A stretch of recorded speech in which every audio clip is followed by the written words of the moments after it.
Bismillahirrahmanirrahim. Yari Madad. Let me begin by wishing all viewers a very happy new year. May it bring much joy, barakah, and peace for all of us, as well as much needed relief from the COVID 19 pandemic. What a year it has been. In addition to the pandemic that has wreaked havoc on our lives and across all societies, 2020 also saw the rise of a global movement for racial and social justice, as well as a renewed urgency to address climate change. This year has brought more change in our lives than we could have imagined. The much used phrase, everything changed, is perhaps more true of 2020 than for any other year in our times. Even our vocabulary has changed dramatically. Terms like social distancing, contact tracing, and flattening the curve have entered our lexicon. And let's not forget Zooming and Zoom bombing. Today is a special day for all of us. But have you ever wondered why it is so? I mean, this day is by no means distinct from any other day on earth. And yet, billions of people are united in celebration on this day. Perhaps it is our need as humans to organize our lives meaningfully and to rely on markers like the beginning of a year to keep track of the passage of time. It is, after all, these markers that allow us to reflect on the past and imagine the possibilities of the future. So that is what I hope to do in my talk today. More specifically, I will share my perspective on what we have learned as societies and as a Jamaat from the experiences of 2020, and what might we look forward to in the new year. To be sure, there was much taken from us in 2020. More than 1.7 million people lost their lives. More than 100 million additional people were pushed into extreme poverty. Many millions have lost their jobs, their homes, and their businesses. At a personal level, many lost their loved ones but were not able to grieve. We have not been able to pray or celebrate together for months on end. Long plotted family, educational, and career goals have had to be deferred. The onslaught on our physical and mental health has been unbearable for many. Our very sense of time has been warped by an interminable series of groundhog days of Zoom meetings or other such routines. If nothing comes from all of this loss and suffering, then 2020 will just be remembered as a lost year. But I think as a society, we have learned much from this experience. One of the consequences of the pandemic has been that some of the fractures in our societies, which were somewhat subterranean, became apparent, almost like an X-ray. The racial, economic, and class divides have always been there in our societies, but they have been exacerbated by the pandemic. Look, the coronavirus infects without regard to class, creed, or color, but its impact has not been the same on everyone. For those who have spacious homes, jobs that allow them to work from home, or substantial savings that can sustain them or their businesses during these difficult times, this has just been a great inconvenience.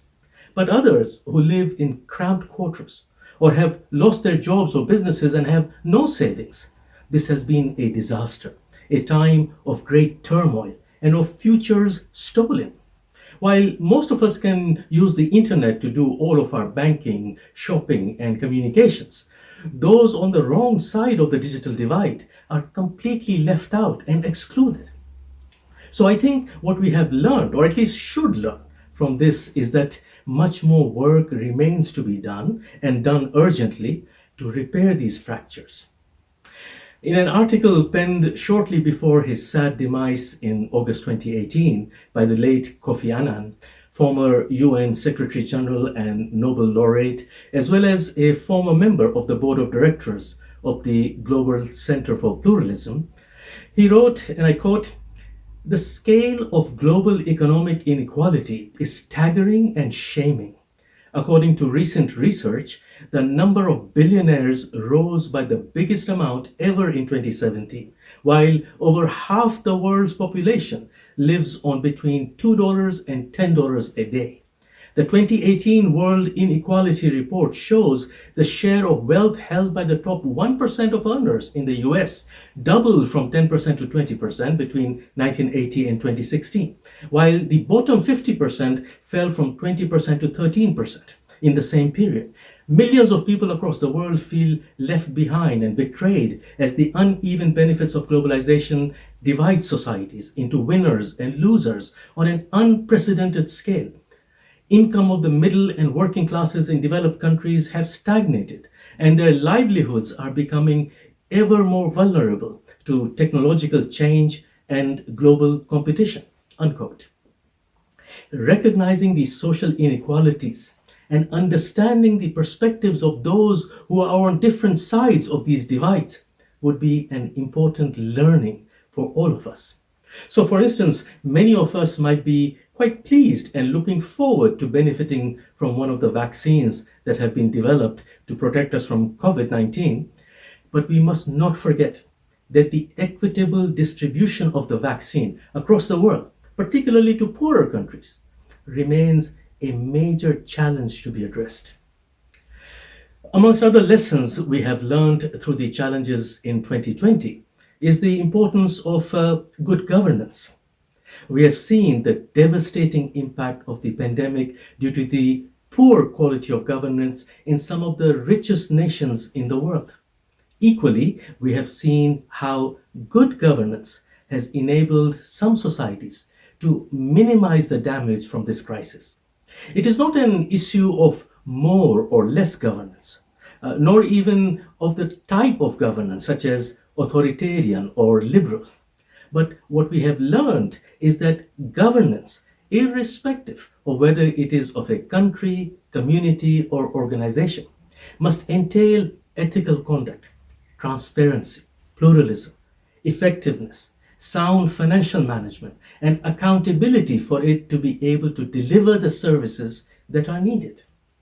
Maulana Hazrat Imam has been highlighting the importance of this for nearly 3 decades. In an interview published in the Financial Times in August 1991, he is reported as saying, and I quote, "I cannot think of anything more central to development than good government. I don't think you can through external forces impose good government. Good government comes from within, not from outside. And I would tend to say good governance rather than good government."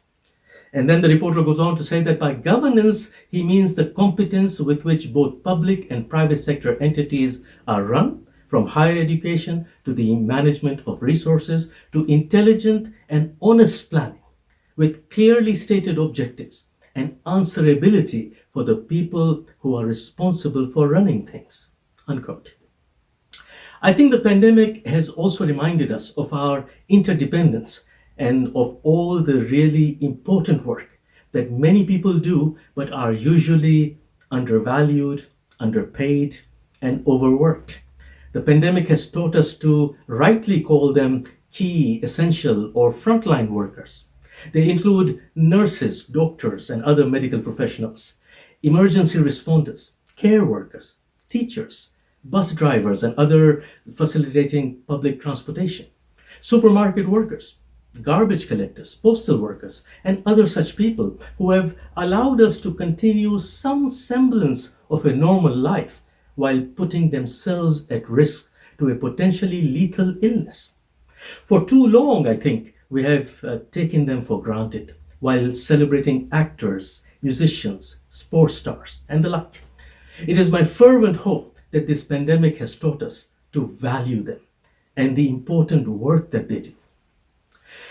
Perhaps another important thing we have realized during the crisis is the potential for technology to facilitate our lives. Since around March last year, we have been forced to spend most of our times indoors and online, making us quite dependent on technological devices for interaction with colleagues and family members beyond our homes. The pandemic has also forced businesses to seek ways to cut costs and adapt their business models in view of changing consumer behavior, particularly as a consequence of lockdowns and stay at home orders. All of this has elevated the mediating role of technology in our lives, and its consequences are likely to be long lasting and transformative. For instance, we have learned that many of us can work from home without compromising efficiency or effectiveness. We can continue our education via learning management systems offered by schools and universities. We can even get health advice from doctors and other professionals via online platforms. All of this is great, but it comes with many risks related to privacy, human relations, physical and psychological health, and so on. We should also not be oblivious to the adverse impact of excessive use of social media that leads to waste of time, creating echo chambers, spreading fake news and deep fake videos, and cyberbullying, etc. Maulana Hazrat Imam referred to some of these challenges in a speech he delivered at the Nation Media Group Printing Press commissioning ceremony in Nairobi in March 2016. He said, and I quote, "All over the world, the number of media voices is exploding. Websites, bloggers, and social media voices multiply every day. The result is often a wild mix of messages, good information and bad information, superficial impressions, fleeting images, and a good deal of confusion and conflict. And this is true all over the world. The result, some people say, is that we live in a post-fact society. It's not just that everyone feels entitled to his or her own opinion. That's a good thing. But the problem comes when people feel they are entitled to their own facts. What is true too often can then depend not on what actually happened, but on whose side you are. And so publics all over the world can begin to fragment and societies can drift into deadlock." Unquote. The danger of this post-fact society are being witnessed as I speak, particularly with regard to COVID-19 and the vaccines that have been developed. Learning to decipher between good information and bad information will remain important for the foreseeable future. Of course, there are many other lessons one can learn from the experiences of 2020, but I would now like to turn to our Jamaat and how we have fared during this global crisis. I think we have been incredibly fortunate to have the blessing of a living Imam whose guidance has shaped our thoughts and our lives in profound ways. It is his prescient teachings that allowed us to adjust to the new realities quickly. One manifestation of it is this very talk that you are watching. Could you have imagined just a year ago that we would have Ismaili TV and all of this online programming for the Jamaat worldwide? Even Maulana Hazrat Imam's messages to the Jamaat are reaching us via the .ismaili website. Used intelligently and cautiously, these channels can serve the goals that Maulana Hazrat Imam has to demystify Islam and effectively articulate our Ismaili identity and beliefs to the world at large. Another manifestation of the impact of our beloved Imam's guidance has been the incredible outpouring of support and assistance we have witnessed, not just through the institutional channels, but also by what we like to call silent angels, who quietly go around supporting people who need help. I've seen people delivering groceries to the elderly. I know many who have spent hours making calls to ensure that those who might be lonely or vulnerable are not forgotten. Thousands of Ismailis have volunteered innumerable hours of their time to support people in need in the wider societies among whom we live, in many diverse ways. We have applied the ethics of our faith when it mattered most. The spirit of one united Jamaat with a strong social conscience has been palpable. Perhaps one of the most painful aspects of this pandemic for many has been our inability in many parts of the world to come together for prayers and celebrations in our Jamaat khanas. the very space that we saw as a sanctuary in all difficult times, has not been accessible to many of us for a prolonged period. Yet, in most of my conversations with murids across the world, I've heard them articulate the oft repeated sentiments about the importance of the batin that is represented by the zahir, and that ours is an esoteric tradition, which means that the practice of our faith can continue at our homes, with our families, in the ethical and caring ways in which we live our lives, even in these difficult and challenging circumstances. So I think as a Jamaat, we have come through reasonably well. Yes, there have been tragedies and difficult times, but with the blessings and guidance of our beloved Imam and the Jamaati institutional support, we have been buffered.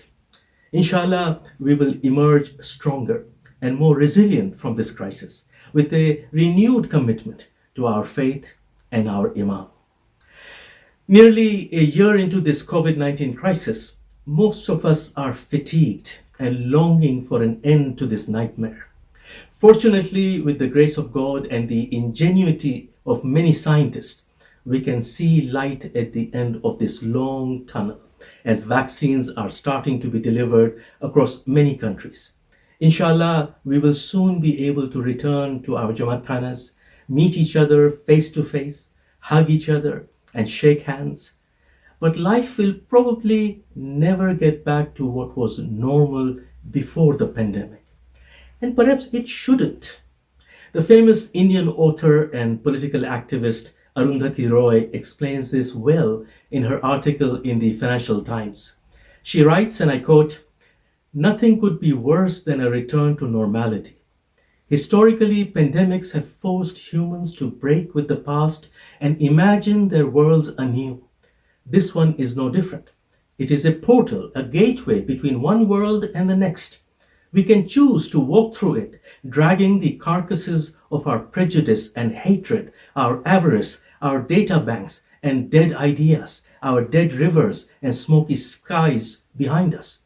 Or we can walk through lightly, with little luggage, ready to imagine another world and ready to fight for it." Unquote. I think she has got it right. We must make wise choices as we move forward. Let the new normal reflect the learning from the crisis of 2020, developing a renewed respect and care for the environment, smart and responsible use of technology, playing our part in supporting good governance at all levels, recognizing and addressing the inequities and injustices in our midst and in society, appreciation of all those who do critical work that we could not do without, and devoting time to what is really important and meaningful in our lives. I hope and pray that the new normal will be more ethically enlightened, leading to a better world for all. Thank you for listening to this talk, and once again, a very happy New Year to you all. Ya Ali Madad.